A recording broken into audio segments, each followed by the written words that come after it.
Tiga bilik mandi dia bukan 4, 3 kita ada 4. Okey, dekat atas. Kita ada wet and dry, satu je.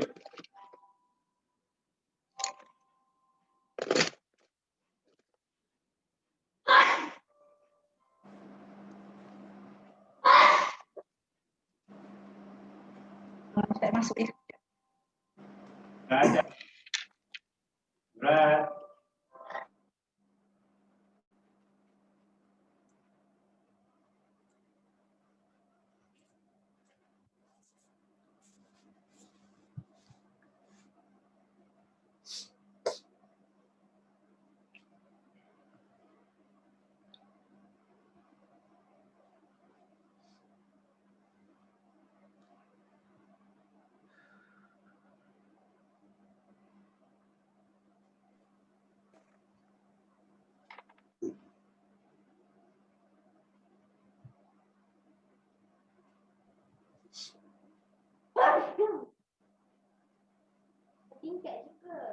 Assalamualaikum Ustaz.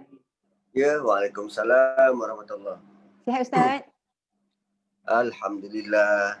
Cuti kan? Ya, cuti lah Ustaz. Oh, Ustaz tak pergi mana-mana ke cuti ni? Calangnya nak balik Melaka tapi esok pagi lah. Oh, insyaAllah. Malam tu tak dapat join lah kelas yang tadi, ada urusan sikit kan. Tak dengar lagi. Tak apalah, dengar rakaman insyaAllah. Kita tunggu sikit lah jemaah Ustaz ya. Tambah lagi ikut, baru ada 8 orang sekarang ni. Boleh. Sekejap ya.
Dah ada 14 orang Ustaz kat sini, boleh kita mulakan Ustaz ya?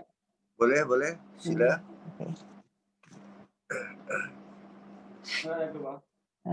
Assalamualaikum warahmatullahi wabarakatuh. Selamat datang kepada sahabat-sahabat semua. Hari ini Alhamdulillah Allah izinkan kita untuk bersama-sama Ustaz Nazri. Kalau yang biasa dengan Tadabbur Center tu mungkin dah maklum lah, tak asing lah nama ni. Tapi kalau bersama Country Home ni rasanya ada yang familiar dengan nama Ustaz, ada yang baru dengar lah kan. So perkenalkan Ustaz Nazri ni tinggal di Putrajaya kan Ustaz kan? Ya, betul. Sebagai imam di Masjid Negara dan menjawat jawatan di JAKIM Putrajaya. So kami meraihkan kehadiran Ustaz di dalam doa Salat Malam Bandar Katria Merawang ni Ustaz. Muslimat, kita bergerak sendirilah, bukan ada masjid mana-mana lah, NGO lah kiranya kan, tapi khas untuk majlis ilmu sajalah. So insyaAllah, tapi kita pun jemaah ni dalam grup dalam sesi ni kita jemput semualah daripada luar jemaah kan insyaAllah. So mudah-mudahan manfaatnya, kita harap benda ni ambil manfaat lah. Sebab kita ni tadabbur Al-Quran ni macam tadabbur Al-Quran ni macam asing sikit lah kan. Kebanyakannya kita belajar tasawuf, tauhid, akidah. Jadi tadabbur ni very macam tak di ketengahkan sangat kan. Jadi ambil kesempatan kita minta Ustaz kupas lebih lanjut lah berkenaan dengan mengapa kita bertadabbur, apa itu Al-Quran dalam hidup kita. Itu saja Ustaz ya. InsyaAllah Ustaz mulakan saya. Tafadhal Ustaz. Bismillahirrahmanirrahim. Alhamdulillahilladzi hadana li hadza wa ma kunna linahtadiya laula an hadanallah. Asyhadu an la ilaha illallah wahdahu la syarikalah wa asyhadu anna sayyidana wa maulana Muhammadan abduhu wa rasuluh.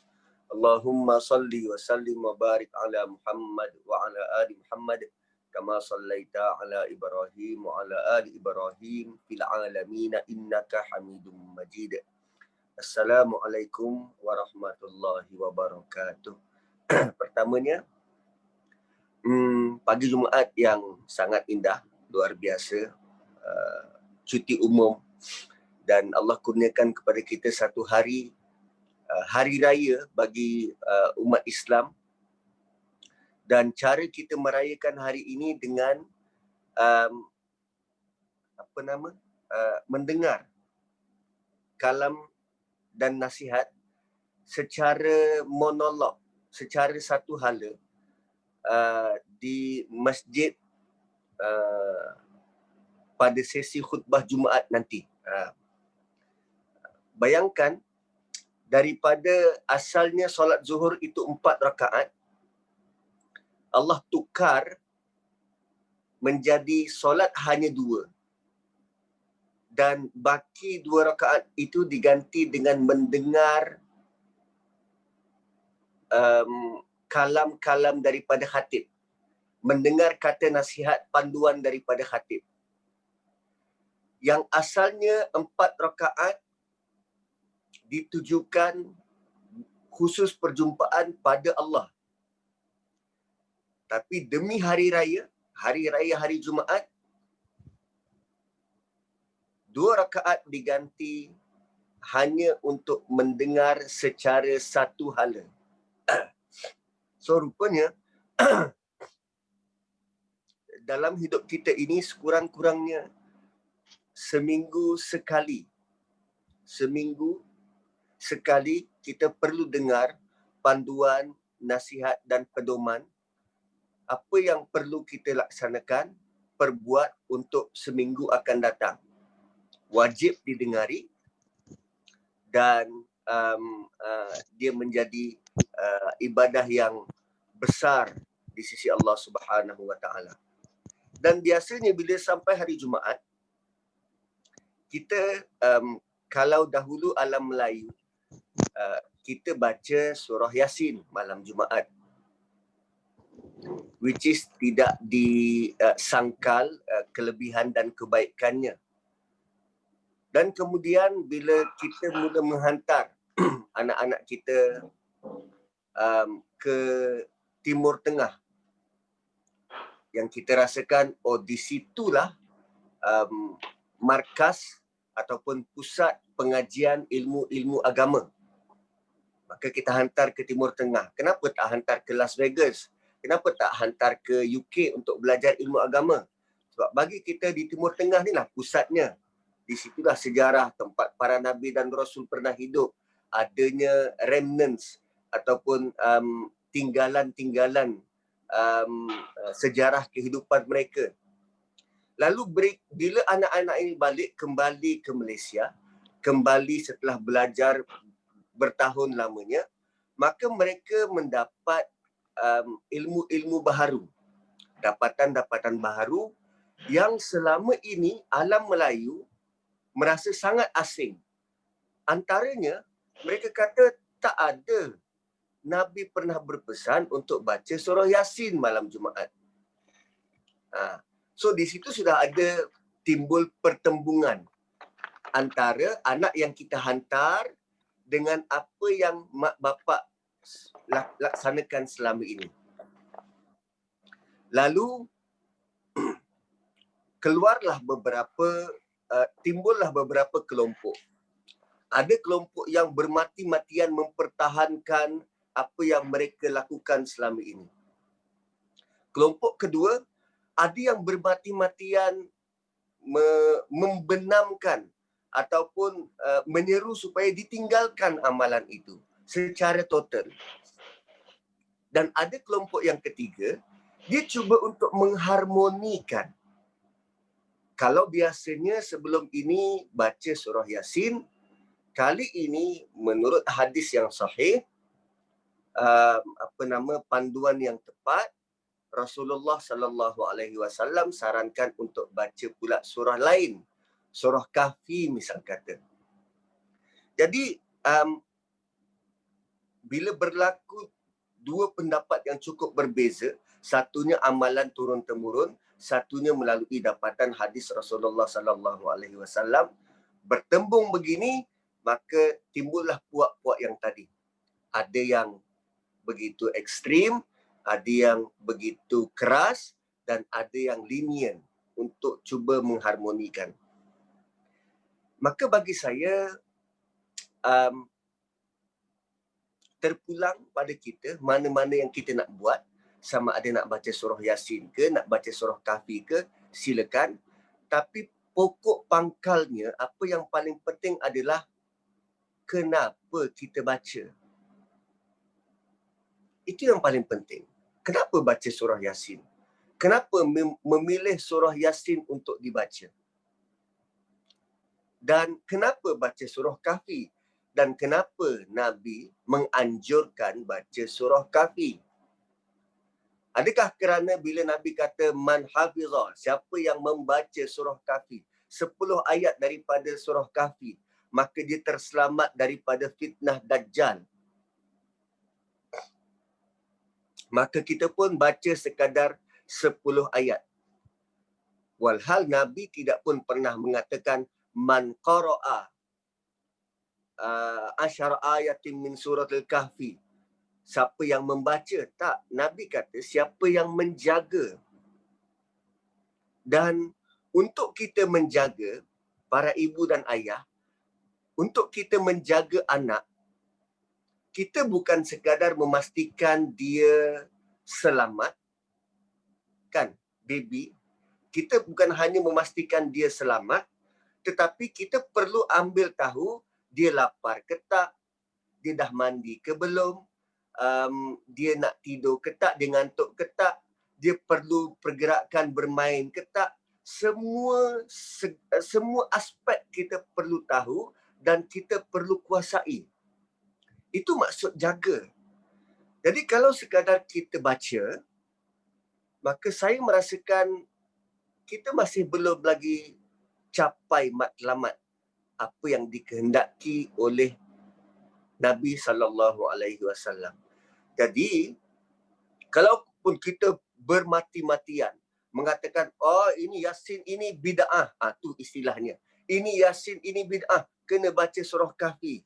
Saya katakan, betul baca surah Kahfi, tapi untuk apa? Dan bagaimana kita menjaga 10 ayat surah Kahfi itu sehingga dia menjadi cukup ampuh untuk dia pula menjaga kita daripada fitnah Dajjal. So di sinilah ilmu tadabbur mengambil tempat. Kenapa? Supaya apa yang kita baca itu, kita bukan sekadar keluarkan bunyi, tetapi kita nak supaya dia memberi kesan, terutamanya pada jiwa kita. Quran ini, dia menjadi relevan di semua tempat, di semua masa, di setiap zaman, kerana dia menjadi ubat kepada hati manusia. Dia bukan jadi ubat fizikal. Dia bukan merubah kita punya penampilan, kita punya muka, tangan dan kaki. Tidak. Dia tidak pun merubah harta kita. Tetapi dia boleh merubah hati. Yang dituju adalah apa yang ada dalam hati. Sebab tu contoh-contoh yang didatangkan oleh Quran. Fir'aun misal kata. Qarun, Haman, kaum Nabi Nuh, kaum Nabi Lut. Mereka itu orang terdahulu yang adat dan budayanya berbeza dengan kita. Lalu kenapa Allah datangkan cerita mereka? Ini cerita orang lain. Ini cerita orang Indonesia, bukan orang Malaysia. Sepatutnya kita boleh beranggapan macam tu. Tapi apa yang Allah highlight bukannya jenis dan jenama bangsa, tetapi jenis dan jenama perangai dan emosi. Which is setiap manusia ada perangai dan emosi yang hampir sama. Siapa yang tak ada perasaan marah? Dan bila sebut emosi marah, kan? Bila sebut emosi marah, hanya dengan satu perkataan tu, kita masing-masing boleh dapat rasakan emosi marah tu bagaimana. Berbeza kalau saya kata ambuyat. Apa benda tu Ustaz, ambuyat? Oh, ambuyat tu makanan orang Bisayak di Beaufort. Entah, tak tahulah Ustaz, tak dapat nak gambar. Kan beza tu bila saya sebut fizikal, benda fizikal, dan kalau Quran sebut benda fizikal, kaum terdahulu miliki ataupun kaum terdahulu ada dan kita tak dapat gambarkan, dia tidak memberi impak pun pada kita. Tapi bila Allah sebut tentang sombong, okey, aku juga ada ciri-ciri itu, maka secara tak langsung cerita yang Quran bawa itu berkait dengan kita. Dan tujuan Quran itu turun untuk merubah hati kita. So, mana mungkin hati kita boleh berubah kalau kita baca dan tak faham. Kalau kita baca dan tak faham.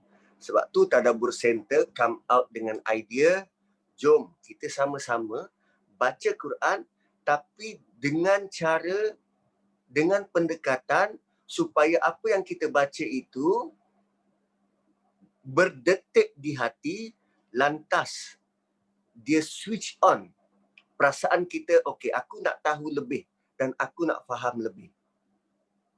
Dan cara tadabbur, cara utama untuk kita tadabbur adalah kita sering mencetuskan pertanyaan kenapa. Sepanjang kita baca ni, kita akan sering mencetuskan pertanyaan kenapa. Sebab berbeza dengan pertanyaan lain, kenapa ini memerlukan kepada penjelasan. Bila tanya, kenapa buat macam tu? Okey, dia akan perlu kepada elaborate, penjelasan, dan penjelasan itu tu nanti akan menyedarkan kita dimensi lain, memperlihatkan kepada kita dimensi lain terhadap Quran. So, pada pagi ini, saya nak sentuh beberapa surah. Surah yang pertama, surah yang biasa kita baca, 17 kali wajib sehari semalam, Suratul Fatihah. Dan kenapa Suratul Fatihah itu begitu magnificent, begitu unggul, sehingga dia disebut sebagai pembuka kepada Quran, kunci kepada Quran. Kenapa dia dianggap sebagai kunci? Kerana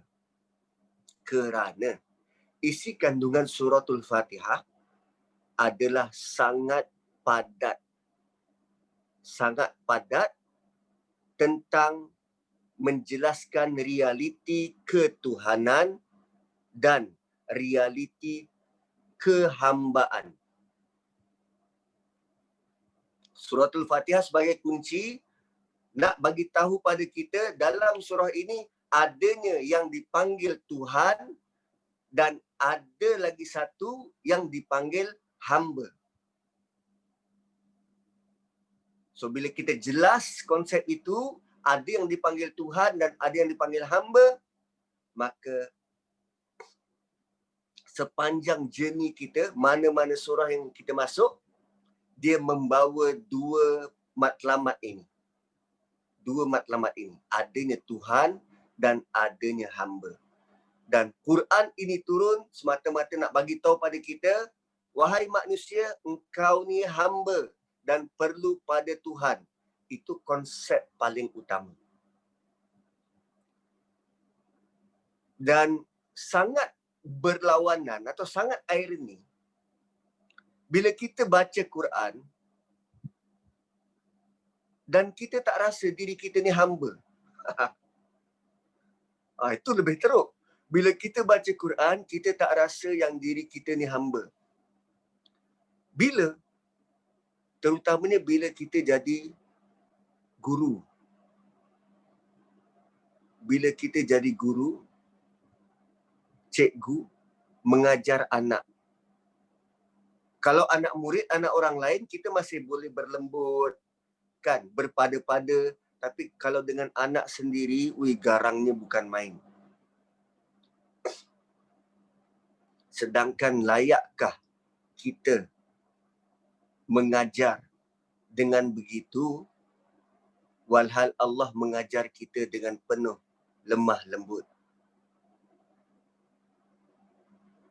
Sebab tu, menghadapi Quran ini, kita perlu ada emosi itu, emosi kehambaan. Aku ni hamba, sedang berhadapan dengan kalam Tuhanku. Lantas dia akan membentuk kita punya hati, perasaan kita, rasa terpandu dan rasa humble berada di hadapan Quran. Okey. Kemudian dalam surah Al-Fatihah, Allah disebut tentang Siratal Mustaqim. Siratal Mustaqim. Dan penjelasannya tidaklah secara detail dalam Fatihah. Allah cuma kata Siratal ladzina an'amta alaihim ghairil maghdubi alaihim waladdallin. Dan lazimnya penjelasan kepada Siratal Mustaqim ni adalah Siratal ladzina an'amta alaihim minan nabiyyina was-siddiqina wasyuhada'i was-salihin. Jalan yang engkau telah beri nikmat kepada para nabi, para syuhada, orang-orang yang jujur, siddiqin, syuhada dan salihin, mereka-mereka yang saleh. Tapi itu pun masih belum clear. Siratal Mustaqim tu apa? Ataupun bagaimana kita nak kenal pasti itulah jalan yang lurus. Itulah jalan yang lurus. So, macam mana nak kenal apa itu mustaqim? Yang lurus ni macam mana? Maka Allah bagi dalam surah yang sama, Allah bagi kita panduan yang cukup luar biasa. Pertama, 3 ayat pertama bermula daripada Alhamdulillah sampai Maliki Yaumiddin adalah berkaitan dengan fakta. Dan fakta ni biasanya kita gunakan, ayat-ayat fakta ni biasanya kita gunakan untuk pengenalan, untuk tujuan ilmu. Untuk tujuan ilmu. Itu first half daripada Fatihah. Second half daripada Fatihah, selepas daripada Maliki Yaumiddin, maka kita membuat pernyataan aku janji. Iyyaka na'budu wa iyyaka nasta'in. Ini ayat di tengah-tengah. Kemudian kita mohon, kita buat permohonan. Ihdinas siratal mustaqim. Pandu aku ke jalan yang lurus. Tadi fakta tentang ilmu, sekarang tentang amal. Aku nak buat apa? So, pandulah aku. Pandulah aku. Itu dalam bentuk fi'il. Ihdinas siratal mustaqim. Kemudian, first half tentang ilmu, second half tentang amal. Lalu di hujung, Allah sebut ada 2 grup. Ghairil maghdubi alaihim waladdallin. Bukannya golongan yang dimurkai dan bukannya golongan yang sesat. Ghairil maghdub dan waladdallin. Bukannya golongan yang dimurkai, bukannya golongan yang sesat. Oh, rupanya 2 grup ini memainkan peranan penting untuk kita memahami Siratal Mustaqim itu apa. Kita tengok grup yang pertama. Grup yang dimurkai. Grup yang dimarah. Kalau kita baca Kalau kita belajar, orang yang terpelajar, apakah kemungkinan untuk dia dimarah? Orang-orang yang terpelajar, golongan profesional, apakah kemungkinan untuk mereka ini dimarah? Kemungkinan paling besar adalah bila dia tahu tapi dia tak buat. Bos akan marah. Engkau dah tahu macam ni, kenapa tak buat? Rakyat Malaysia akan marah kepada pegawai-pegawai kerajaan yang terlibat dengan rasuah kartel daging 40 tahun. Engkau dah tahu benda ni rasuah, benda ni salah, kenapa buat? Dia memang patut dimarah. So itu kategori maghdub. Dia tahu tapi dia tak buat. Grup yang kedua, dhalin, sesat. So orang sesat ni macam mana? Apa bentuk orang yang sesat ni? Apa ciri-ciri dia? Antara ciri-ciri dia adalah kalau dia sesat di jalan, sepatutnya kalau dia dah tahu yang dia tu sesat, sepatutnya dia kena tanyalah orang dekat keliling. Jalan yang betul tu macam mana? Tapi ini tidak. Dah lah tak nak bertanya, tak nak tengok peta, dia main jalan aja. Adakah dia ada kemungkinan untuk jumpa jalan yang sebenar? Tak mungkin. Sebab dia tidak berusaha untuk dapatkan fakta yang betul. Dia main buat aja. So orang yang sesat adalah dia buat tetapi tak ada ilmu. Yang tadi ada ilmu, tak buat.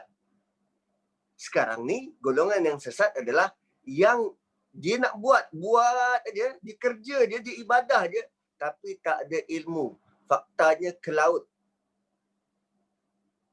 Sebab tu ulama terdahulu, ulama tafsir mengkategorikan maghdub ini sebagai orang-orang Yahudi yang ada ciri-ciri itu, yang mereka banyak ilmu tapi tak nak buat, tak nak laksanakan, tak nak patuh perintah Allah, dan Nasrani yang nak ibadah, nak sembah Tuhan, tetapi dasarnya faktanya ke laut. Mana ada Tuhan ada anak? Faktanya tu ke laut. Tapi dia nak ibadah. Dia nak buat. Maka Siratal Mustaqim adalah gabungan keduanya.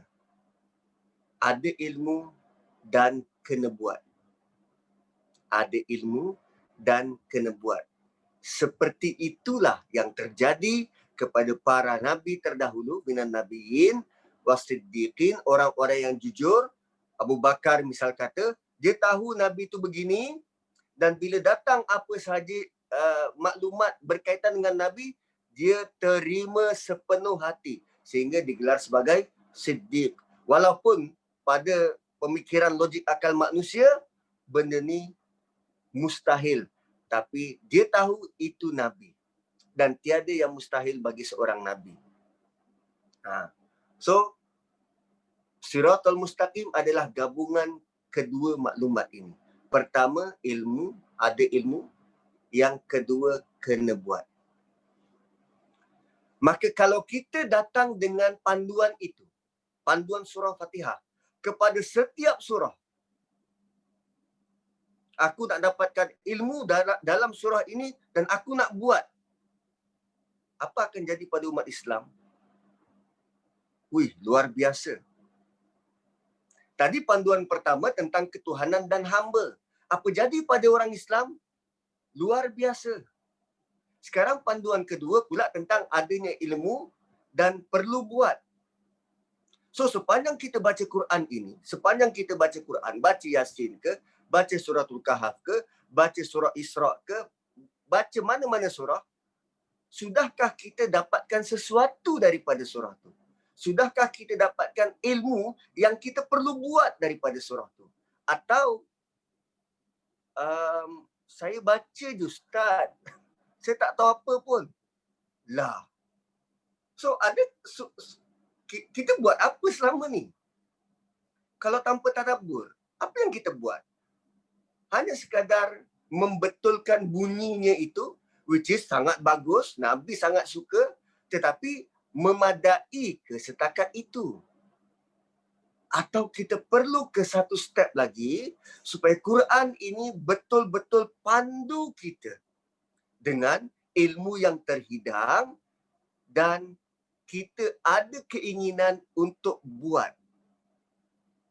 Begitulah Quran datangkan pelbagai misal supaya pertama kita dapat tahu, yang kedua kita mahu buat. Dapat tahu dan mahu buat. Okey. Itu tentang suratul Fatihah. Dan suratul Fatihah ni dia sangat banyak lagi penjelasan lain yang saya kira kalau dihuraikan mau berjilid-jilid buku tentang surah Fatihah saja. Okey. So kita pergi ke surah yang lain.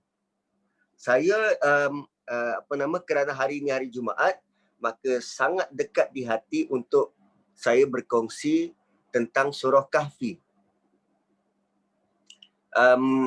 Surah Kahfi, Nabi pesan pada kita untuk jaga 10 ayat pertama. 10 ayat pertama, dan Nabi garanti, Allah dan Rasulnya garanti kita akan selamat daripada fitnah Dajjal. So sekarang ni kita nak kenal apa dia isi kandungan 10 ayat pertama itu, dan bila kita dah kenal, dah tahu, maka kita cuba usahakan supaya 10 ayat pertama ni terjaga, dan bila Dajjal muncul, kita terpelihara. Dan punyalah powerful 10 ayat pertama ni sehingga Nabi kata, kalau engkau terserempak dengan Dajjal, kau baca 10 ayat pertama ni, engkau terpelihara. Itu paling lekeh, paling minimum, the bare minimum. Kalau jumpa dengan Dajjal, terserempak dengan Dajjal, terserempak bukan kita pergi cari. Maksud terserempak ni tak sengaja jumpa.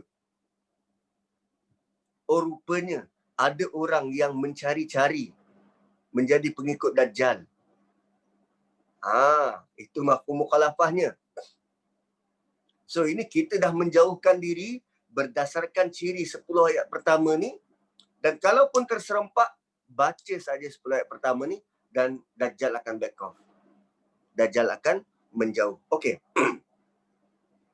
Surah Kahfi, latar belakang surah ni kafir Quraisy mencari jalan apa lagi soalan-soalan yang perlu ditanya pada Muhammad sallallahu alaihi wasallam yang nak menafikan, yang nak menjadikan yang membuatkan dia ni tak terjawab lalu menafikan kenabian dia.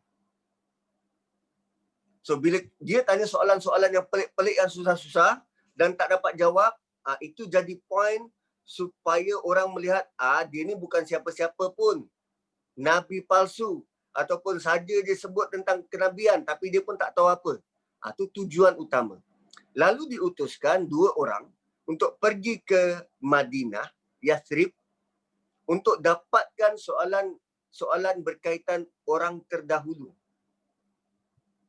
Soalan berkaitan orang terdahulu, dan mereka berjumpa dengan Yahudi di Yathrib. Pendeta Yahudi di Yathrib. So, diorang dapat 3 soalan. 3 soalan, dan Yahudi itu dia pesan kalau dia dapat jawab 3 soalan ni, orang tu confirm Nabi. Yahudi tu dah pesan, kalau dia dapat jawab 3 soalan ni, orang tu confirm Nabi. So 2 orang balik, jumpa dengan Nabi dan tanya 3 soalan.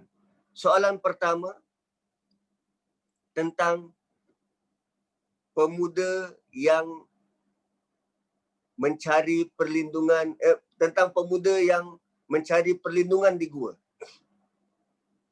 Soalan kedua tentang orang yang berjalan dari timur ke barat. Soalan ketiga tentang roh. Lalu Nabi kata, besok aku jawab. Nabi kata, besok aku jawab. Dan bila Quraisy Mekah datang nak tanya pasal jawapan esoknya, wahyu tak turun. Wahyu tak turun. Lantas dianjak lagi keesokannya.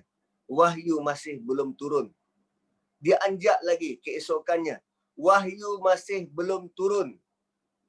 Kalau kita lah berada di sisi Nabi, apa kita rasa?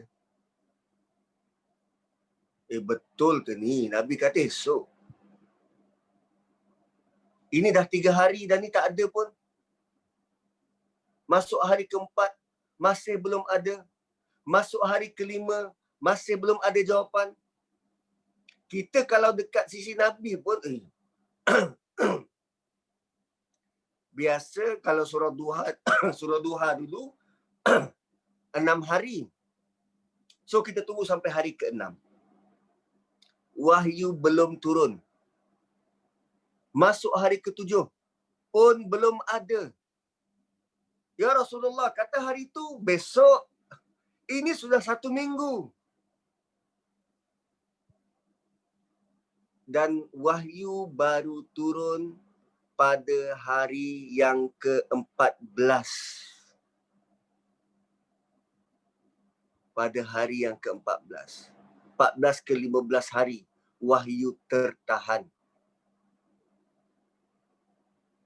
So, bagi Nabi, apa Nabi rasa pada hari ke-13?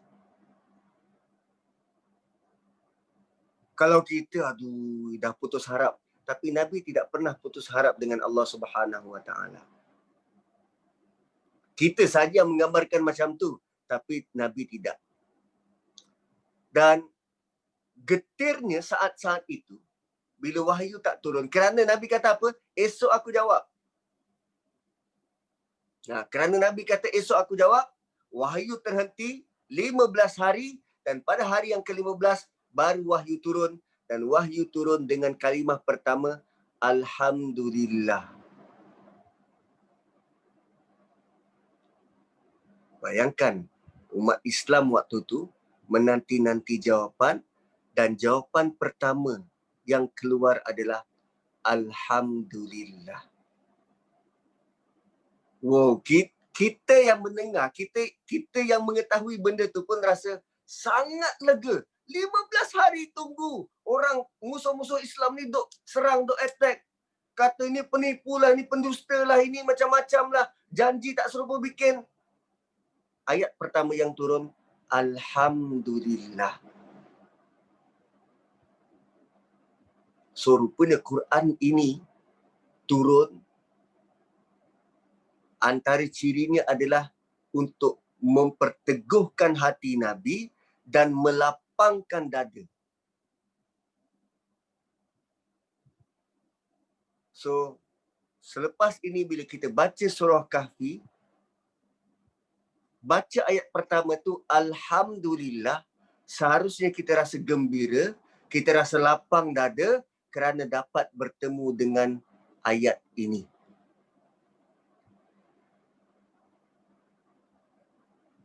Jika tidak, kita hanya akan lalui Alhamdulillah itu tanpa perasaan, tanpa emosi.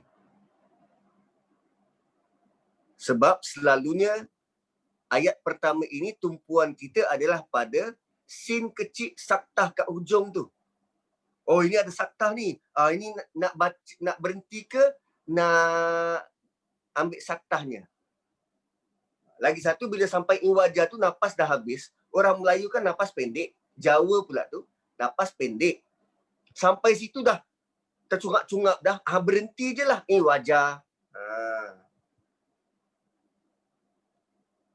Tapi sebenarnya yang paling penting adalah kalimah Alhamdulillah yang pertama tu. Betapa Nabi berasa lega, Allah turunkan jawapan. Allah turunkan wahyu untuk menjawab persoalan yang sukar. Dan jika Allah bantu Nabi menghadapi kesukaran itu, maka Allah yang sama, Tuhan yang sama boleh bantu kita untuk menghadapi kesukaran menghadapi Dajjal.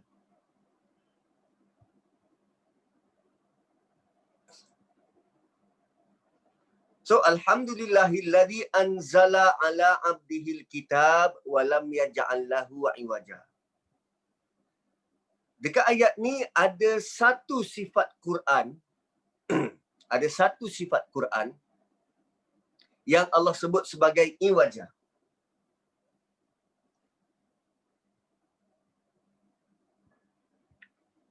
Satu sifat Quran yang Allah sebut sebagai iwaja. Ustaz, macam mana Ustaz tahu yang itu ada Quran kat situ? Tak ada pun sebut Quran.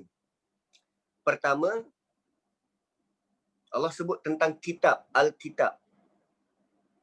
Bila sebut tentang Al-Kitab ni, satu maksudnya Quran, dan satu lagi dia menjurus kepada maksud peraturan demi peraturan. Oh, rupanya menghadapi Dajjal, kita perlu disiplin mematuhi peraturan demi peraturan. Dan Allah bagi tahu peraturan dalam Quran ini iwaja. Suatu yang teguh, tetap dan tak mungkin akan bengkok. Iwaja ni bengkok, menyimpang. Lam yaj'al lahu, tidak sekali-kali akan menjadi bengkok dan menyimpang. Sifat Quran yang pertama, la iwaj. Lam yaj'al lahu iwaja.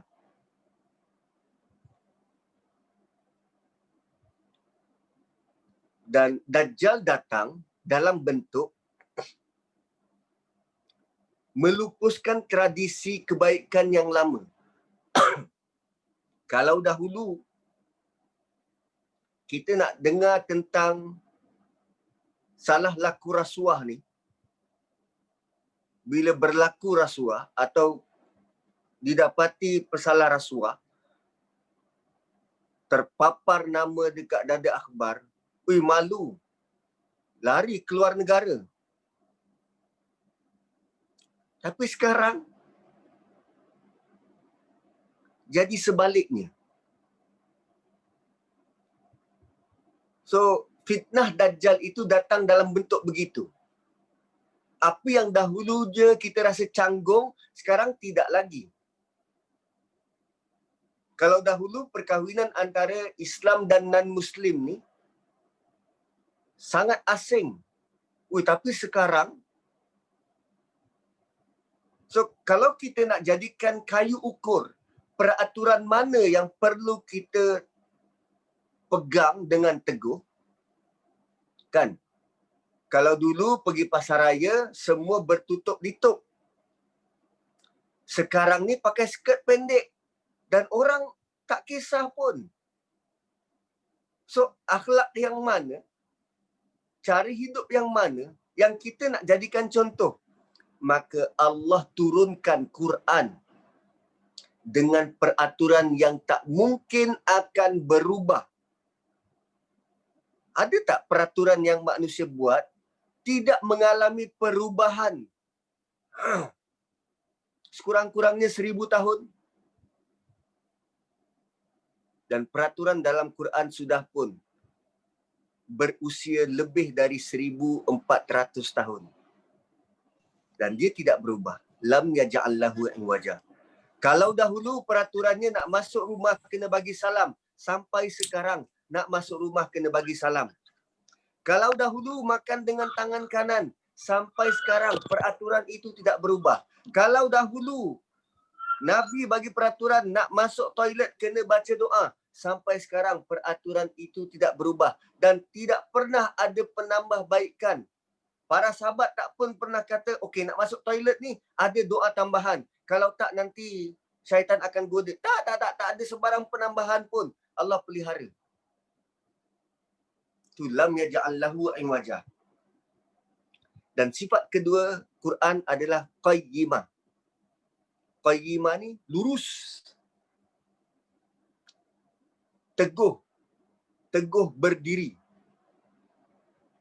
teguh berdiri. Untuk menghadapi Dajjal, kita perlu ada dua benda ni. Pertama, peraturan yang tidak berubah-ubah. Yang kedua, firm. Berprinsip. Teguh. Dan walau apa sahaja badai mendatang, dia kekal begitu. Dan kalau dasar kita sekuat sekukuh itu, apa pun tawaran, tawaran wang, rasuah seks, kita takkan budge sebab kita ada Quran.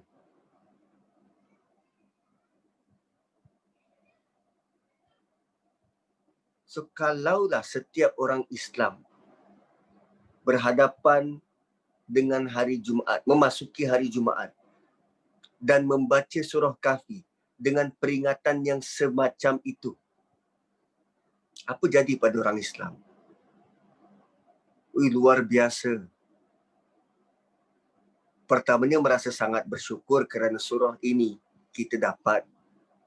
Yang kedua, kita sangat nak berpandukan pada Quran kerana Quran itu kukuh, kekal dan tidak berubah. Kita tidak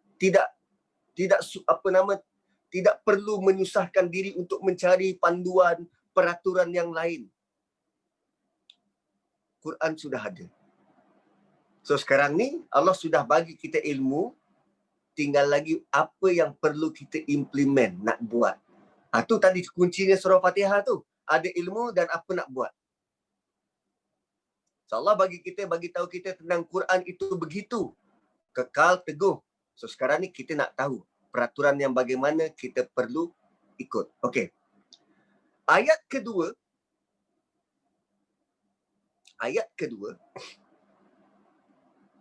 Allah mulakan dengan liyunzira, untuk memberi amaran. Nazir ni amaran. Bashir, berita gembira. Nazir amaran, Bashir berita gembira. Okey.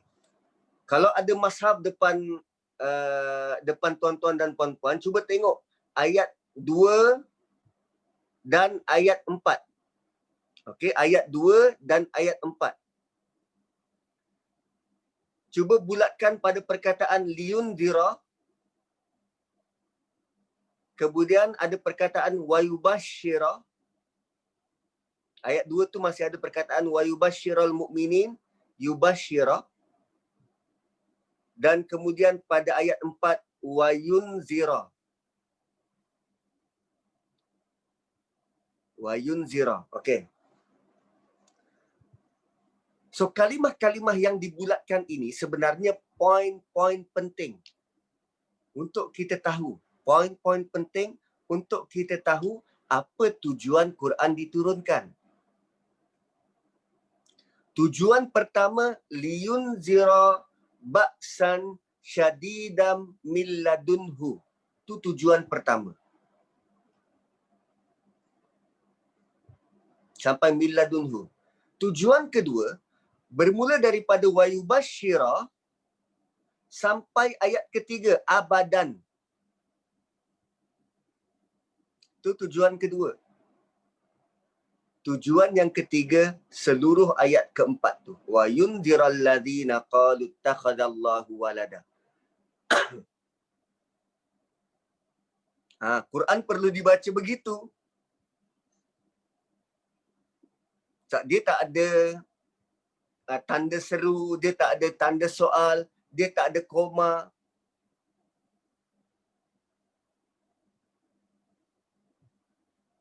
So, Quran ini turun dengan peraturan yang tetap. Tujuannya apa? Pertama, untuk bagi amaran. Apa amarannya tu?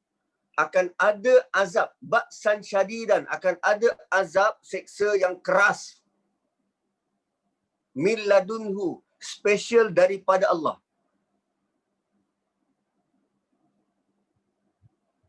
Akan ada ba'san syadidah, dugaan ujian yang besar. Dan ujian ini special datang dari Allah. Apa ujian yang special dari Allah?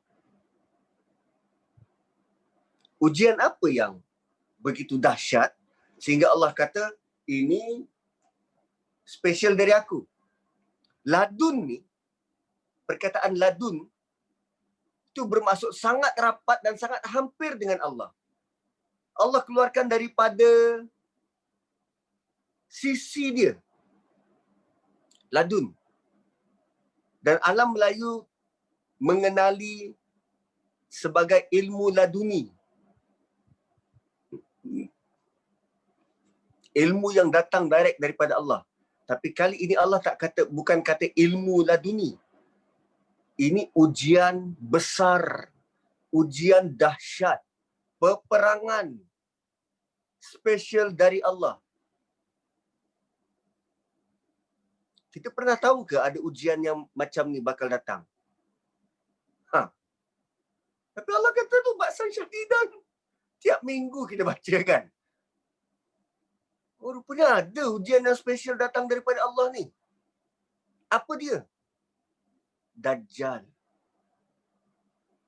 So di sinilah Allah mention tentang Dajjal tapi secara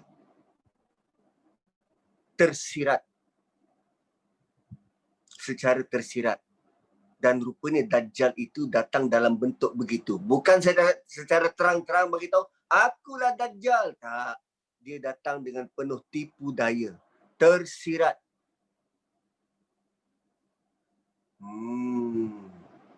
Ini bukan ilmu makrifat ni. Tak. Dia bukan macam tu. Tapi perkataan-perkataan itu menggambarkan inilah Dajjal. Dan sepanjang surah Kahfi kita baca, tak ada jumpa perkataan Dajjal. Dalam Quran tak ada Allah sebut tentang perkataan Dajjal. Tapi dalam bentuk tersirat begitu. Dalam bentuk penuh tipu daya. Kalau kita hanya pandang selapis saja dunia ini, maka kita mudah untuk terpedaya. Sebab tu penerangan tentang Dajjal pun Allah datangkan dalam bentuk begitu dalam. Begitu mendalam supaya kita perhati sungguh-sungguh, bukan sekadar baca tapi perlu memahami. Itu tujuan pertama Quran tu, tujuan pertama Quran. Nak bagi tahu akan turun Dajjal. Oh, rupanya bukan tujuan surah ini turun. Tapi tujuan Quran tadi. Seluruh Quran ni digunakan untuk menyelamatkan diri daripada fitnah Dajjal. Dan Nabi kata dikompres 10 ayat. Kalau dapat jaga 10 ayat ni, korang selamat. Wow, tu dahsyat. Tujuan kedua, wa yubashshiral mu'minin. Dan beri berita gembira kepada orang beriman yang buat amal soleh. Beriman dan buat amal soleh, annalahum ajran hasanah. Saya terus nak highlight kepada ajran hasanah. Pahala yang baik. Dan ajran hasanah biasanya disebut dengan kata lain disebut sebagai syurga. Kan? Perasan tak? Allah tidak pun kata beri berita gembira kepada orang beriman, mereka akan selamat. Tapi Allah kata beri berita gembira kepada orang beriman dan buat amal soleh, mereka akan dapat syurga. Oh, rupanya menghadapi Dajjal belum tentu kita bahagia di dunia. Menghadapi Dajjal boleh jadi kita mati dalam keadaan menderita. Kita belum tentu berjaya di dunia. Belum tentu kaya. Belum tentu sejahtera. Sebab tu ganjarannya Allah terus letak syurga. Menghadapi akhir zaman ini, dengan daging kita makan, dalam keadaan syubhah macam tu kan sangat beruntun jiwa. 40 tahun. Ui, susahnya. Oh, rupanya Allah sudah pun janjikan begini. Kesusahan yang kau hadapi itu, syurga. Dan perkataan yubashir. Rupanya dalam keadaan sukar, saya ambil contoh daging tu je. Sebab semua orang terkesan. Kita susah hati, oh rupanya Allah turunkan Quran supaya hati kita gembira. Wa yubashir, Quran itu tujuannya diturunkan untuk menggembirakan orang beriman. So adakah kita sudah gembira bila kita baca Quran? Atau bila kita mula memahami Quran? Sebelum sampai kepada syurga nanti, tujuan Quran diturunkan untuk menggembirakan orang beriman. So tiap kali kita baca ayat-ayat yang semacam ini, sepatutnya hati kita rasa, ya Allah, aku gembira. Seolah-olah kita nak baca semula daripada ayat pertama, Alhamdulillah. Aku gembira. Aku gembira. Wa yubashshirul mu'minin alladzina ya'maluna as-salihat anna lahum ajran hasanah. Ayat ketiga ayat ketiga adalah kurniaan kedua. Kurniaan pertama ajaran hasanah, hadiah pertama ajaran hasanah, hadiah kedua makithina fihi abada. Perkataan makithin ataupun umkusu bermaksud tunggu. Tunggu, menanti. Seperti mana Nabi Musa pernah bagi tahu pada keluarga dia, umkusu, tunggu korang kat sini. Aku nak pergi naik atas bukit Tursina. Aku nampak api itu melambai-lambai, memanggil-manggil aku.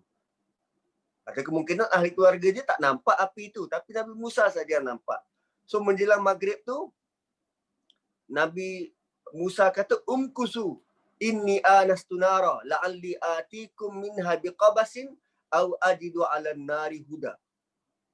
Aku nampak ada api, mana tahu aku boleh dapatkan jamur apa? Obor, supaya kita boleh berjalan malam ini dengan ada cahaya. Makisin menunggu. So tuan-tuan nak tanya, menunggu ni seronok ke? Seronok ke kita menunggu? Kan, katakanlah hari ini, suami kita janji nak balik kampung hari ini. Dia cuma kata hari ini. Jam berapa bang? Jam 10 lah. 10 kita balik. So kita pun dah bersiap ni. Bersiap dari lepas subuh. Packing barang semua. Dari lepas subuh.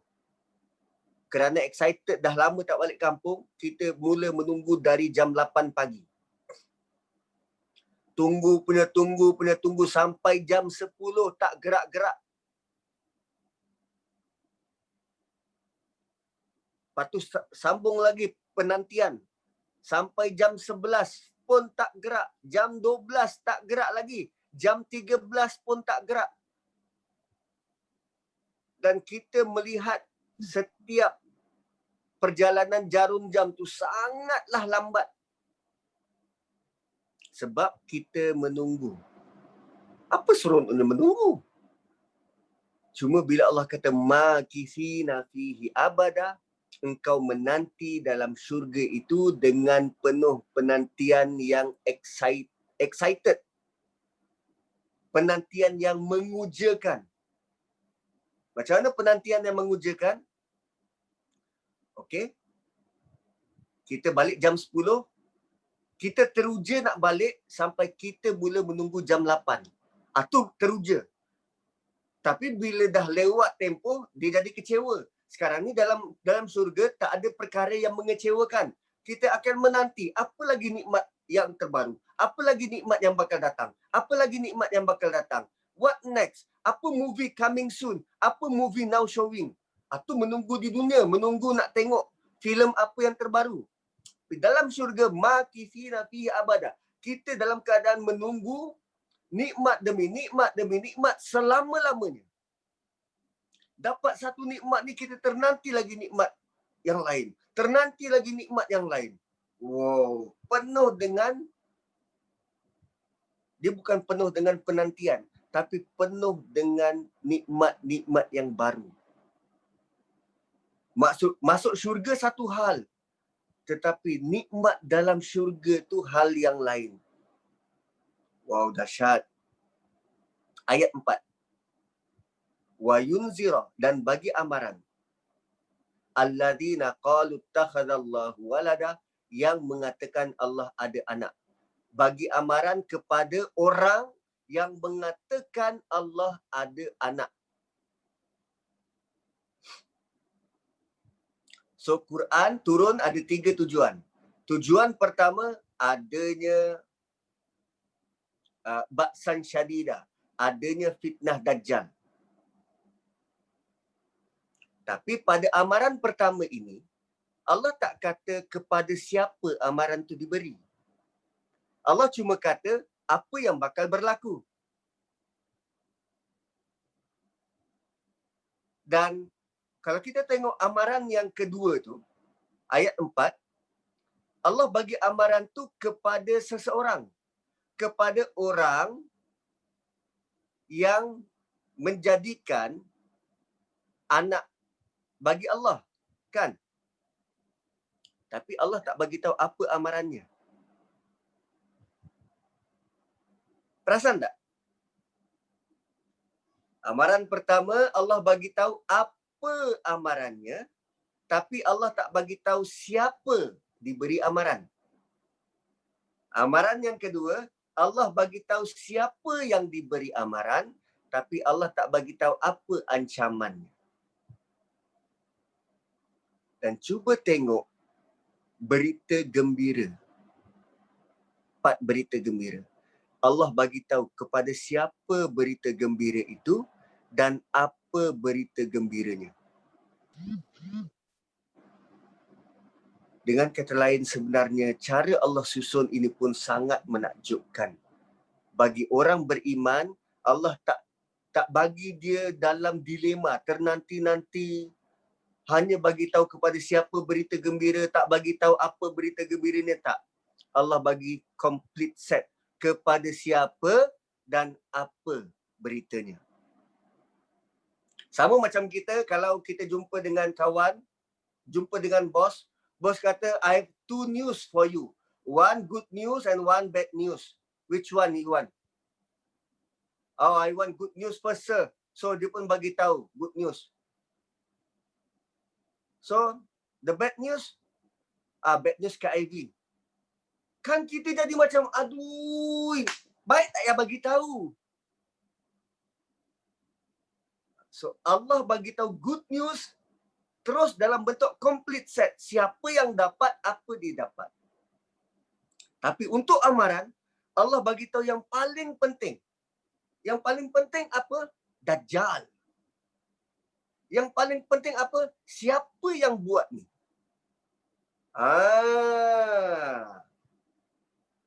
So, Quran dalam bentuk begitu. Quran dalam bentuk semacam itu. Wow. Pukul berapa dah sekarang? Kita sampai asar ke macam mana? 11 Ustaz. Sampai pukul 11 Ustaz. Sampai pukul 11. Ya. So, sekarang pukul? 10.30. 10.30. Okey. So, kita ada lagi baki 6 ayat.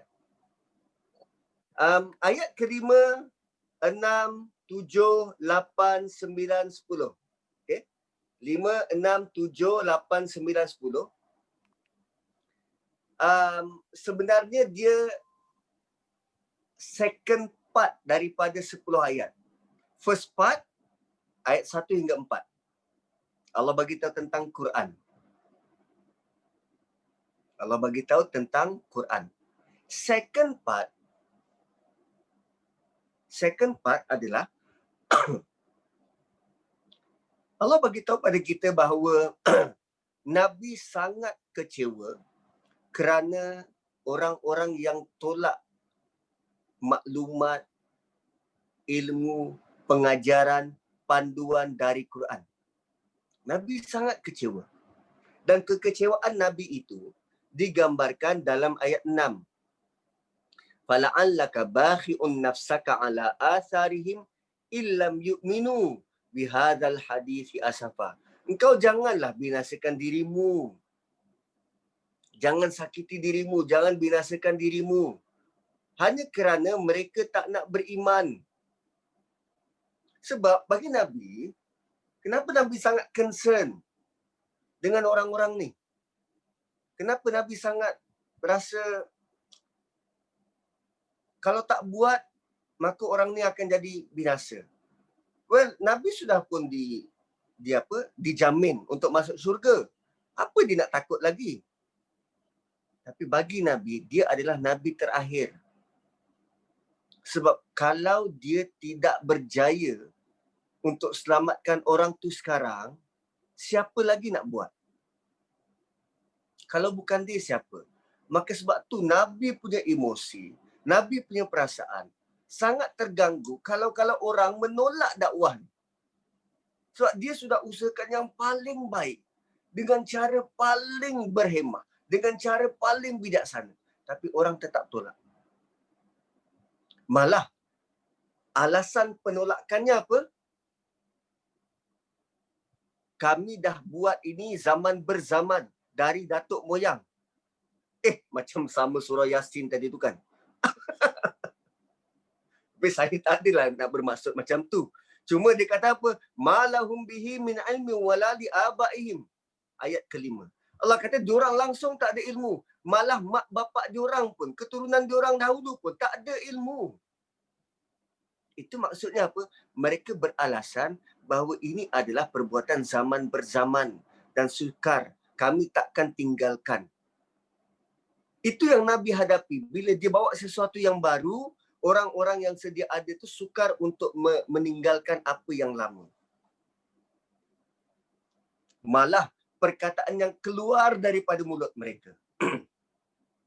Perkataan yang keluar daripada mulut mereka itu menjadikan Allah sangat murka. Kaburat kalimatan takhruju min afwahihim. Apa perkataannya? Kalau rujuk kepada ayat keempat tadi, mengatakan Allah ada anak. Perhatikan elok-elok bahawa Allah sangat murka pada apa yang keluar dari mulut. Allah tak kata tentang perbuatan mereka, perbuatan tangan mereka, pekerjaan mereka, mereka sembah apa? Tak. Apa yang keluar dari mulut. So kita kalau nak selamat betul-betul daripada fitnah Dajjal, tolong jaga mulut. Sebab bila kita keluar daripada mulut kita, dia adalah dari hasil daripada apa yang ada dalam hati. So kalau hati kita tidak benar-benar dibersihkan, maka yang keluar daripada mulut itu akan lebih menyakitkan. Dan kalau sudah terjelma di mulut, kita tak dapat nak gambarkan hati itu macam mana.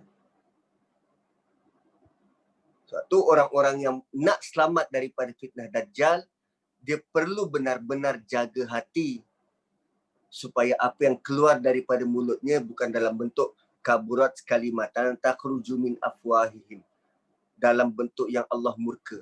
Bukan kata-kata dusta, bukan kata-kata menghina, bukan kata-kata menjatuhkan orang lain.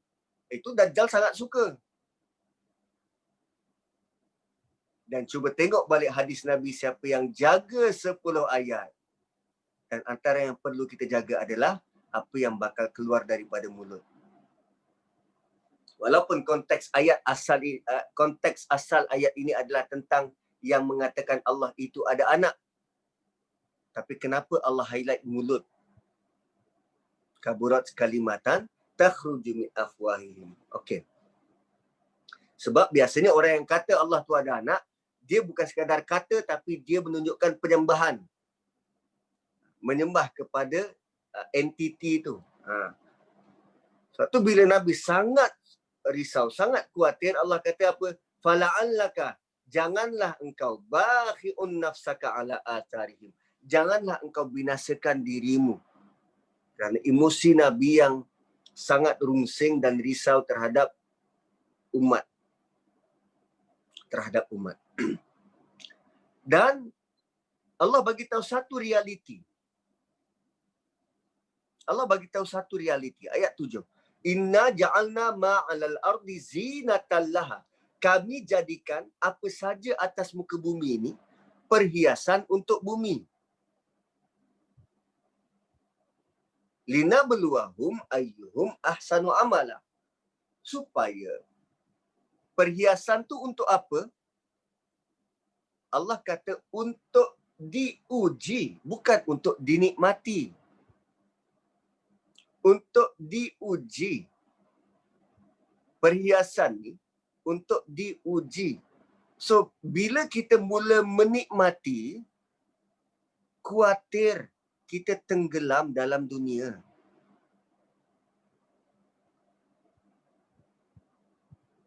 So, emosi kita, tanggapan kita pada dunia adalah untuk uji kita, bukan untuk dinikmati. Ni saya bekerja bertahun-tahun, waktu untuk saya menikmati rehat dengan berpencen. Tak, kita tidak nikmati. Uji ni, kita sedang ujian ni. Kita tidak pun pernah menikmati. Ayat ke-7. Ustaz, maaf minta Yes. lah. Maknanya pencen pun sebagai ujian daripada Allah, Ustaz ya? Benar. Benar. So, sebelum ini, masa kita diisi untuk kewajipan lain. Ya. Sekarang masa perlu diisi dengan kewajipan lain pula. Tu bentuk ujian. Dapat kereta bukan untuk dinikmati, tapi dari satu sudut ada doa tentang nikmat kereta tu dan apa yang perlu dibuat. Nikmat kenderaan tu dalam surah Zukhruf. Bila kita dapat bersandar, kan? Bila kita dapat bersandar, lalu kita disuruh untuk membaca doa, Rabbana sakhkhara lana hadza wa ma kunna lahu muqrinin wa inna ila rabbina lamunqalibun. Tapi lazimnya kita masuk kereta tu dan kita baca doa untuk memulakan perjalanan. Dan sebenarnya tuntutan doa tu adalah untuk kita bersyukur sebab dapat duduk dengan selesa. Kita jarang sekali merasakan dapat duduk dengan selesa tu sebagai nikmat yang perlu disyukur. Itu salah tanggapan kita tu. Dan sekarang Quran datang untuk membetulkan tanggapan kita. Melihat dunia ni sebagai, okey, ini kertas ujian aku. Aku perlu jawab dengan betul. Macam kita masuk Dewan Exam, kita dapat kertas ujian. Dia ada satu kertas soalan dan satu kertas jawapan. So, kita jawab dekat mana? Kertas soalan ke kertas jawapan? Kita jawab dekat kertas jawapan. Dan selepas jawab, kita bawa balik ke kertas jawapan tu? Tak, serahkan balik. Itulah bentuk dunia. Kita jawab atas kertas tu untuk kita serahkan balik. Bukan kita anggap, ini aku punya. Nak dapat markah macam mana? Kertas jawapan tu kita perlu serah balik untuk dinilai. Begitulah bentuk dunia. So, kalau kita rasa ini milik kita, bukan. Inna ja'alna ma'alal ardi zinatan laha linabluwahum ayyuhum ahsanu amala. Okey. Untuk diuji mana satu amal yang lebih baik. Tadi fasa pertama Allah ada sebut tentang apa? Apa berita gembiranya? Tentang syurga. Tentang syurga. Dan Allah bagi tahu, dunia ini kami hias untuk diuji. Bukan untuk dinikmati. Nikmatnya di mana? Tu, syurga.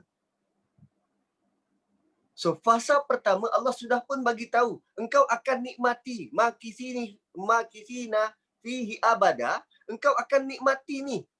Yang kau nak sangat nikmat ni nanti. Tapi sekarang dunia, kau belum pun dinikmati. Dan kalau kita fikir betul-betul lah, fikir dalam-dalam tentang apa possession kita atas muka bumi ni? Kita bekerja, kita ada rumah, kita ada kereta, kita ada tanah, kita ada anak isteri. Betul ke kita nikmati atau semua itu adalah beban untuk kita tanggung? Kereta perlu dibayar bulan-bulan, rumah perlu dibayar bulan-bulan, ada kebun kita perlu usahakan. Nikmat ni kita perlu tinggal tunggu je nikmat ni. Itu bentuk menikmati dan ujian. Orang nampak kita berkereta besar, sedangkan orang tak tahu yang hutang kita juga besar, bulan-bulan nak bayar. Adakah tu nikmat? Tak. Itulah ujiannya. Ujian berhutang, betul ke kita boleh bayar on time? Atau kita culas untuk bayar? Atau bila kita masuk dalam kereta tu kita rasa, wow, aku lebih baik, lebih besar dari orang lain. Lalu sewenang-wenangnya boleh potong queue orang lain. Boleh susahkan pengguna jalan yang lain. Itu bentuk lina beluahum. Bukan untuk dinikmati, tetapi ujian bagi kita. Ayyuhum ahsanu amala. Dan ayat ke-8 Allah bagi tahu realiti dunia sebenar. Kami hias dia, habis event, kami landaikan. Kami hias dia, habis saja event, kami hancurkan. La ja'idu nama alaiha sa'i dan juruza. Kami jadikan apa yang ada atas muka bumi ini rata. So gambarkan kalau kita buat majlis kahwin, order kemah, buat hias pelamin, adakah dia akan kekal selama-lamanya? Tak, waktu tu je.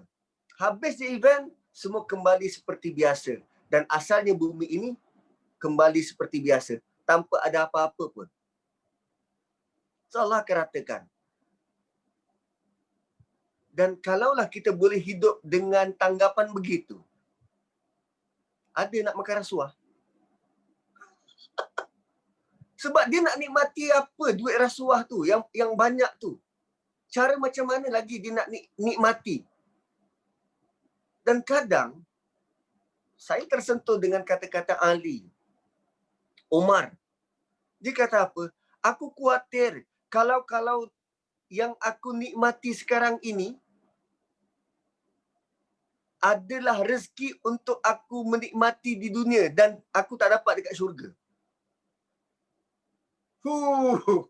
Sebab tu kadang Umar tidur pun atas pelepah tamar. Sebab dia khawatir kalau dia bersenang-senang, itu je lah rezeki untuk dia bersenang-senang. Dekat akhirat nanti dia kena seksa.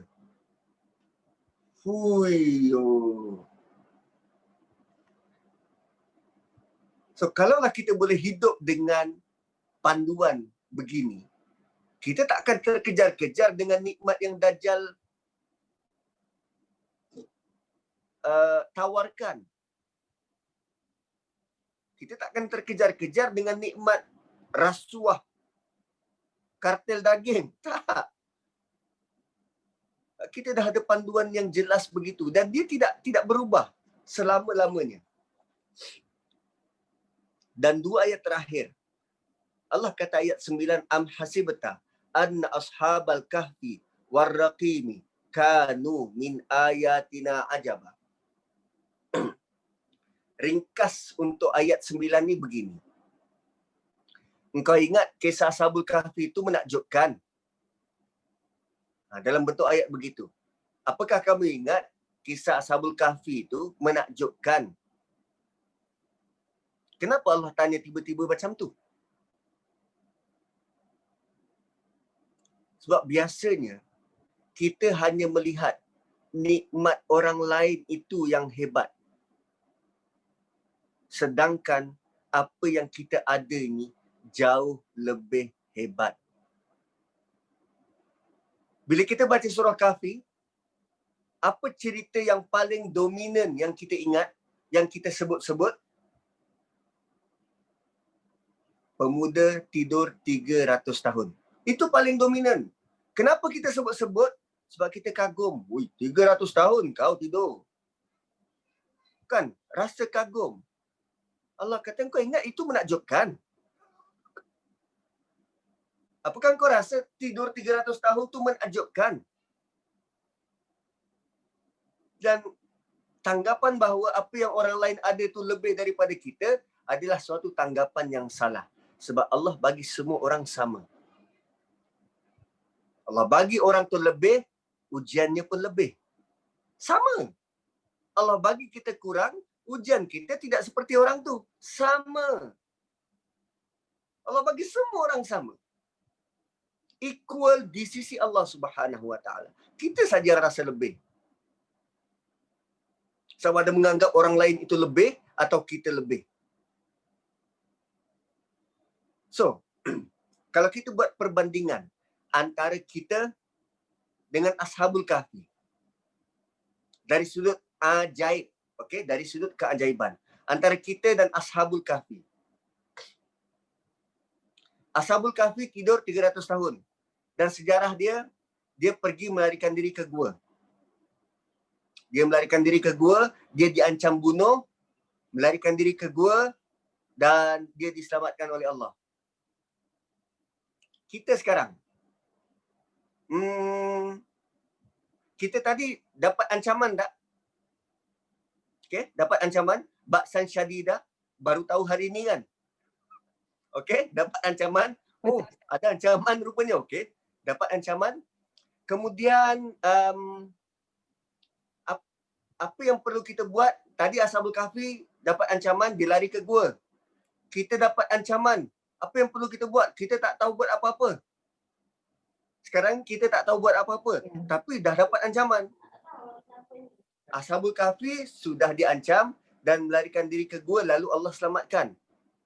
Oh, rupanya kita sedang diberi ancaman, dah dapat ancaman, dan ancaman itu, peringatan itu, sudah pun berlangsung 1400 tahun. Ashabul Kahfi diancam untuk bunuh waktu itu. Ancaman itu dah datang belum? Sudah datang. Kita diberi peringatan, Dajjal dah datang ke belum? Belum datang. Sebab tu kita tak perlu lari ke mana-mana. Dajjal belum datang. Kita perlu prepare saja. Berapa lama dah peringatan ni? 1400 tahun. Ashabul Kahfi diancam, ada peringatan ke? Tak ada peringatan. So, siapa lebih menakjubkan? Kita ke dia? Kita lebih menakjubkan. Bayangkan tuan-tuan, tiap-tiap minggu, balai bomba telefon, Cik kena berhati-hati sebab kami dapat ramalan rumah Cik akan terbakar 30 tahun lagi. Cik kena berhati-hati ni. Kita dapat ancaman Dajjal ni, peringatan tentang Dajjal, 1400 tahun dah. Dajjal belum keluar. Ya. So, kita sebenarnya lebih menakjubkan berbanding Ashabul Kahfi. Malah, adakah kitab bersama Ashabul Kahfi itu sebarang kitab? Ada Allah sebut tentang Injil? Tak ada. Kita dapat Quran. Adakah bersama Ashabul Kahfi itu Nabi? Tak. Kita ada sunnah Nabi. So, bila ayat 9 tu Allah kata, apakah kamu menyangka Ashabul Kahfi itu menakjubkan? Tak. Sepatutnya kita rasa kita ini dapat sangat banyak nikmat dan kurniaan. Dan nikmat dan kurniaan daripada Allah terhadap kita itu sangat menakjubkan. Terutamanya Quran yang kita ada. Itu lebih jauh menakjubkan. Dan apa tindakan kita bila kita rasa takjub? Bila kita rasa, ya Allah, terima kasih banyak-banyak. Rasa bersyukurnya kita. Nak baca daripada ayat pertama, silakan. Alhamdulillah.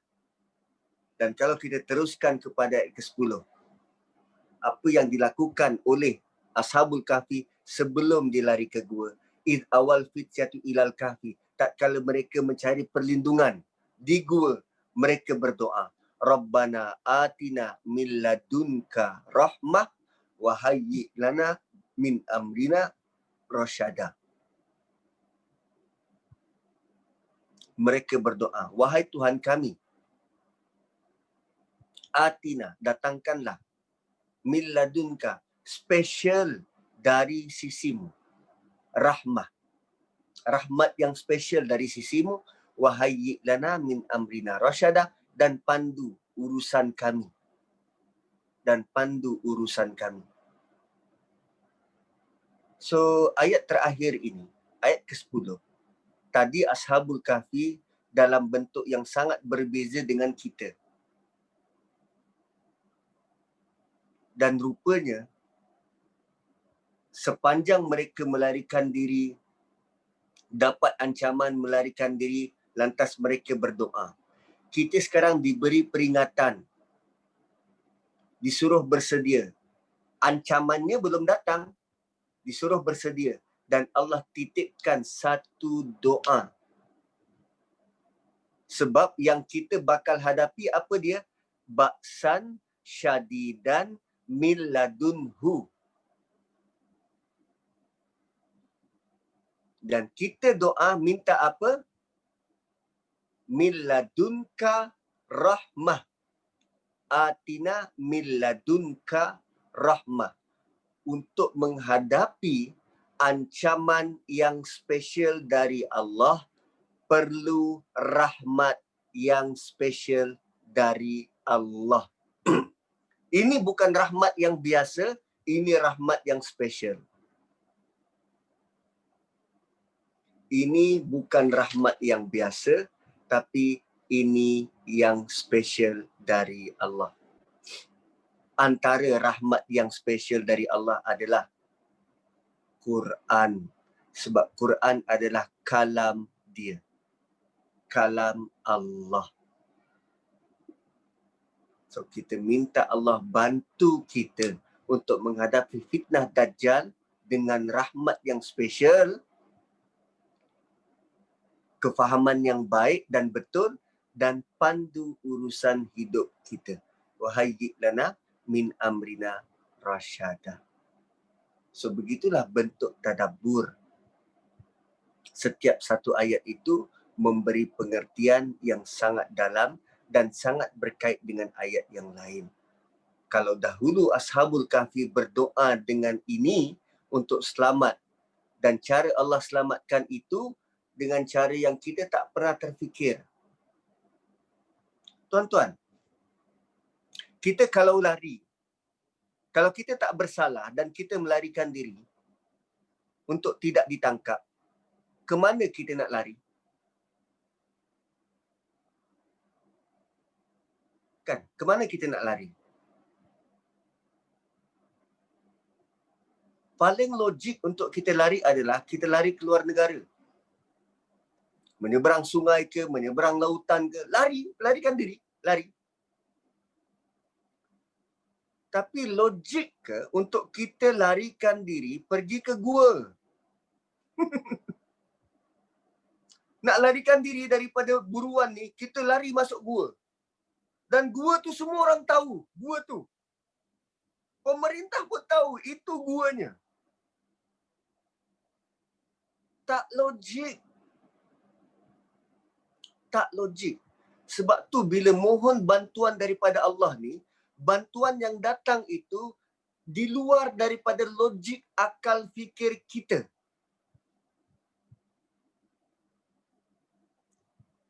Dan bayangkan, sepatutnya kalau ikut logik kita, kita nak lari daripada kesempitan negara kita ni kepada dunia luar yang lebih bebas.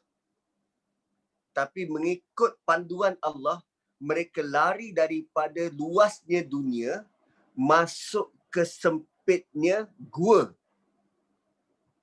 Itu cara kita pandang. Mereka sedang lari daripada luasnya dunia masuk ke dalam ruang gua yang begitu sempit, tertutup. Tapi dengan pertolongan Allah, mereka sebenarnya lari daripada kesempitan dunia ke dalam gua yang begitu luas dengan rahmat Allah.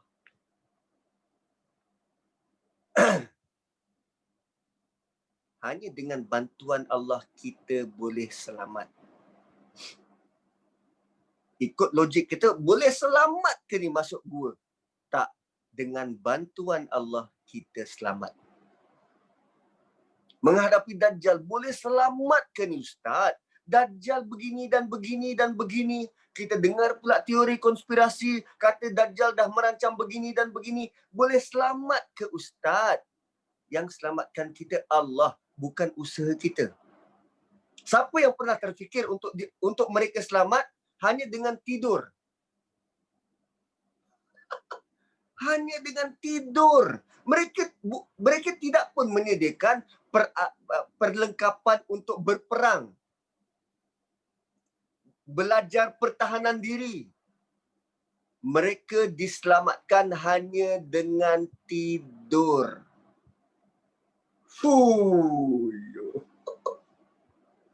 Bayangkan tuan-tuan, ada dua pihak yang berperang. Satunya beberapa orang pemuda, hanya 6-7 orang begitu. Dan satu lagi dengan kerajaan dan ketumpuk dengan ketenteraan yang begitu hebat.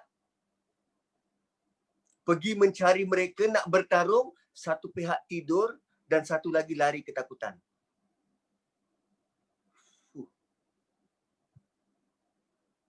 Itu belum menakjubkan. Yang lebih menakjubkan adalah bila kita dikurniakan Quran. So 10 ayat pertama nak kita rasa betapa Quran ini sangat menakjubkan. Quran ini sangat menakjubkan. So siapa yang jaga 10 ayat pertama sehingga dapat conclusion Quran ini menakjubkan, well, dia boleh selamat daripada fitnah Dajjal. Kerana dia takkan tinggalkan benda yang menakjubkan. Dia akan kaji dan baca dan baca dan baca dengan penuh rasa pengharapan dan penuh rasa nak tahu dan nak tahu. Wallahu a'lam. Ustaz, selama hari ni kita beramal, kita menghafal tahu 10 ayat akhir tu kan, 10 ayat awal tu. Tapi tu dah tanpa kefahaman yang pada kita bila baca tu merangkumi keseluruhan surah tu. Tetapi takjubnya, maksudnya boleh orang kata dengan 10 ayat pertama tu pun dekat situ pun dah poin dekat situ sebenarnya Ustaz kan.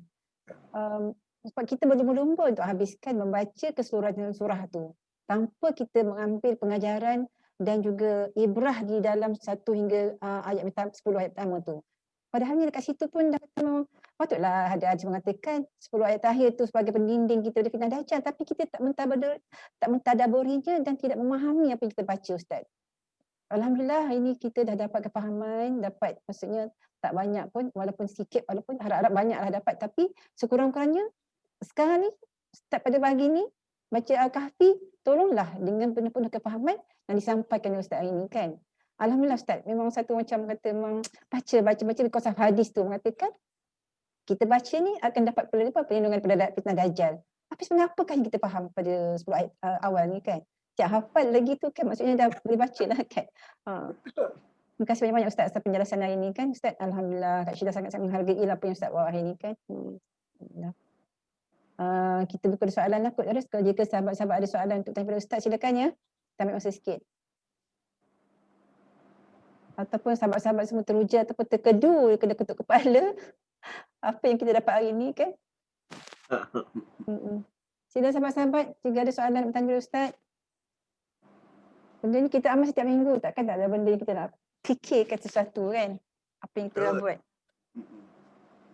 Ustaz, kena Allah hantar tidur tu sebagai tentera lah ya kepada pemuda Al-Kahfi tu kan. Bagi pihak dia orang tentera lah maksudnya. Dia orang tidur, tak melakukan satu aktiviti, tak tahu apa yang berlaku di dalam apa, dalam dunia luar semua tu Ustaz. Itu Ustaz. Okey, tidur tu sebagai perlindungan. Tenteranya dia ada matahari, dia ada bayang, anjing, pintu gua, tu bentuk-bentuk tentera. Tentera yang melindungi pemuda-pemuda ini. Kenapa mereka layak dapat perlindungan? Tu nanti ayat seterusnya. Ayat seterusnya, apa yang menjadikan mereka layak dapat perlindungan. So, saya bercadang untuk berkongsi surah Kahfi kepada grup yang ini. Kita nak tahu dulu tentang surah Kahfi dan surah ini. Sebenarnya surah Kahfi ini dia sebab ramai orang kaji dan kita boleh dapat sangat banyak dia punya hikmah yang luar biasa.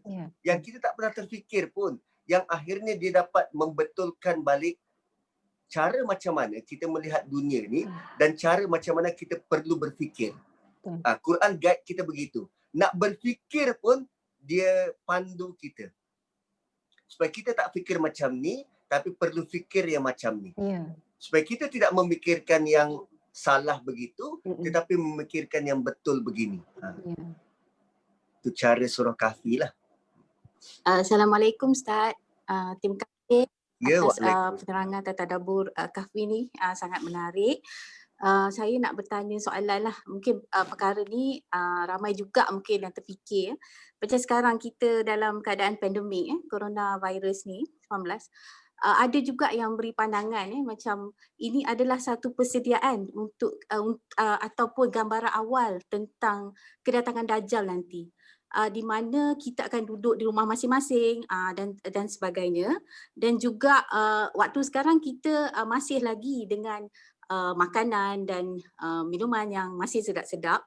Tapi di waktu Dajjal nanti, kita memang waktu tu yang umat Islam yang kita nak protect diri kita daripada terpesona dengan Dajjal tu, kita memang kena duduk rumah dan masa tu memang kita tak ada makanan, minuman, itu yang kita faham selama ni kan. Jadi waktu tu apa yang telah diberikan dalam hadis ialah zikir. Zikir adalah makanan bagi umat Islam masa tu. Jadi boleh Ustaz bagi lebih pandangan lebih jelas tak? Ada tak hubung kait sebenarnya dalam keadaan sekarang persediaan kita dengan Dajjal dan juga surah Kahfi sendiri. Terima kasih Ustaz. Assalamualaikum. Assalamualaikum. Tentang zikir, saya nak tumpu pada perkataan zikir tu. Zikir maksudnya mengingati, beringat ataupun apa yang kita boleh dapat fokus kita terhadap apa yang kita buat, zikir. Dan Quran itu sendiri merupakan zikir. Dan bila Nabi kata tentang zikir itu, memandai zikir dah boleh mengenyangkan, dia merupakan satu proses yang panjang. Proses yang panjang macam mana? Pernah tak kita buat sesuatu sehingga kita skip waktu makan? Ada tak? Waktu kita belajar dulu kan, tengah sibuk, sangat asyik dan khusyuk buat sesuatu sehingga kita skip waktu makan. Ya, betul. Kenapa kita tak rasa lapar? Sebab kita tengah fokus. Kita tengah khusyuk. Dan zikir ni merupakan peringatan ataupun beringat. Pernah tak kita fokus zikir, baca Quran, tadabbur, ingat sampai kita rasa makan nanti dululah, aku tengah seronok ni. Ya. Sebab selalunya yang mengalami benda ni anak-anak kita yang sedang main game. Ya. Zikir mereka game. Dan punya mereka khusyuk dan asyik terhadap game tu sehingga kita panggil makan, mereka tak rasa lapar. Dah ada dah bukti depan mata, kita nampak dah. Punya mereka asyik dengan game tu, mereka tak rasa lapar. Oh, rupanya bila kita asyik berzikir, maksud berzikir tu bukan sekadar menyebut subhanallah, subhanallah, tak. Asyik dengan Quran, asyik dengan melihat alam, asyik dengan rasa syukur dengan Allah. Sampai satu tahap kita boleh skip dan tak rasa lapar. Kerana waktu itu kekacauan yang ada ataupun dunia ini dihiasi dengan begitu cantik sehingga kita rasa tak, aku perlu kembali pada Allah, aku perlu kembali pada Allah dengan sungguh-sungguh. Maka waktu itulah zikir itu berfungsi. Okey. Cumanya dalam ketakutan dan kekalutan semacam itu, kita ada rasa takut dan cuak. Kalau bila Dajjal datang dan keadaan macam itu, dan takkanlah kita tak boleh nak makan ataupun tak ada makanan sehingga hanya perlu kepada zikir yang semacam itu untuk kenyang. Dan ada juga hadis-hadis yang sebut tentang bagaimana kalau Dajjal itu datang, maka para suami perlu mengikat anak dan isteri di tiang rumah. Betul. Kerana Dajjal ini datang dengan penuh persona. Dengan penuh persona dan menawan. Dan berdasarkan 10 ayat yang tadi itu, bila kita membetulkan balik tanggapan kita terhadap realiti dunia, dia bukan untuk dinikmati, maka bagi mereka-mereka yang rasa dunia ini untuk dinikmati, dia akan tertawan dengan persona semacam itu. So untuk kita selamat daripada dunia, which is alat kepada Dajjal, senjata kepada Dajjal, maka kita perlu membetulkan balik tanggapan kita. Belajar melihat dunia sebagai ujian.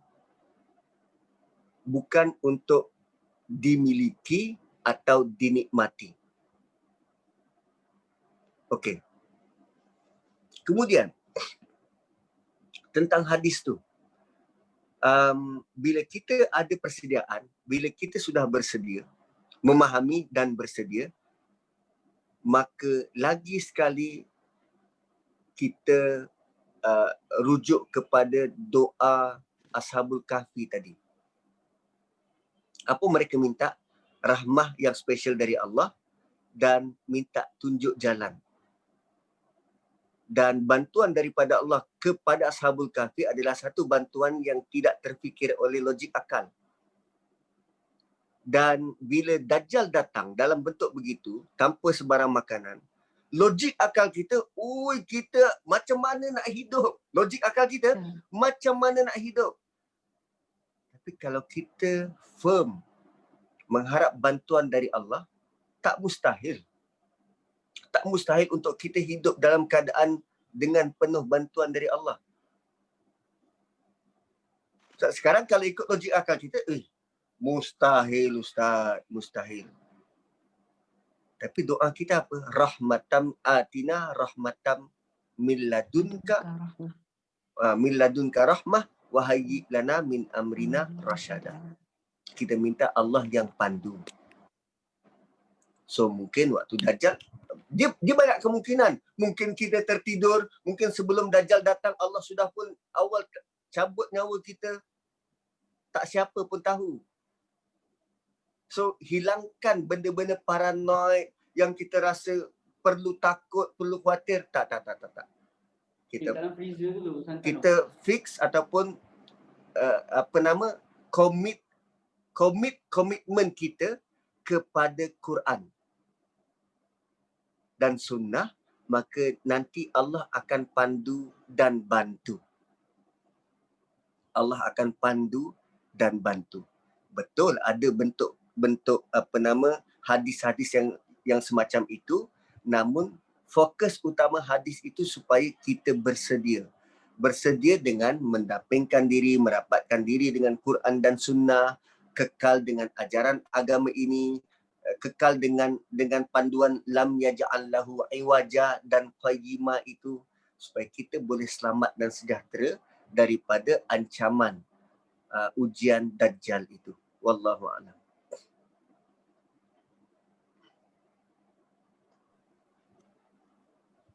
Ada lagi kan yang nak tanya soalan?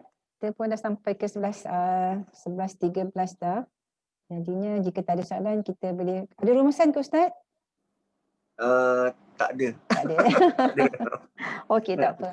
So kita sambung minggu depan lagi ya, perbincangan berkenaan dengan surah Al-Kahfi ni. Alhamdulillah, syukur sangat-sangat Ustaz berniat untuk membuat untuk mentadaburi surah Al-Kahfi ni. Kak Syuda ikut je lah mana yang terbaik untuk Ustaz ni kan. Jadinya kami menerimanya dengan pun orang kata lapang dada dan bersyukurlah ya. InsyaAllah kita jumpa lagi minggu depan Ustaz ya, pada hari Jumaat ya. Mungkin waktu tu kita, bolehkah kalau kita ubahkan waktu sikit ke macam nanti Ustaz? Waktu yang sesuai macam ni ke Ustaz? Macam ni pun okey. Ya, okey, insya-Allah. Sebab Ustaz kerja kami ni hari ni cuti kan. Ha. Thank you Puan Kalau Nazian. ada perubahan nanti bagi tahu. Kalau ada perubahan nanti bagi tahu. Okey, insya-Allah Ustaz, terima kasih banyak Ustaz ya. Kita ada sekarang ni kalau tak ada apa-apa, saya nak endkan sesi pagi ni. Terima kasih Ustaz ya atas kehadiran pagi ni. Grup Ahsanul Amalah meraihkan kehadiran Ustaz bersama-sama dengan muslimat di Bandar Country Home Rawang ni lah. InsyaAllah. InsyaAllah kita jumpa lagi Ustaz ya. Assalamualaikum warahmatullahi wabarakatuh. Waalaikumsalam warahmatullahi wabarakatuh. Terima kasih semua ya. Terima kasih semua. Terima kasih Ustaz. Terima kasih. Assalamualaikum. Waalaikumsalam. Terima kasih Kak Syida, terima kasih Ustaz. Assalamualaikum warahmatullahi Waalaikumsalam wabarakatuh. Terima kasih semua ya. Jom kita masak jom. Terima kasih semua. Assalamualaikum. Mak apa pun ada ya. Alhamdulillah. InsyaAllah jumpa lagi minggu depan Mak Payah surah Kahfi ya. InsyaAllah. Speciality Ustaz surah Kahfi. Alhamdulillah. Kita jumpa lagi ya. Kita juga dah puan masak. InsyaAllah, insyaAllah. Okay, Assalamualaikum warahmatullahi wabarakatuh. Waalaikumsalam warahmatullahi.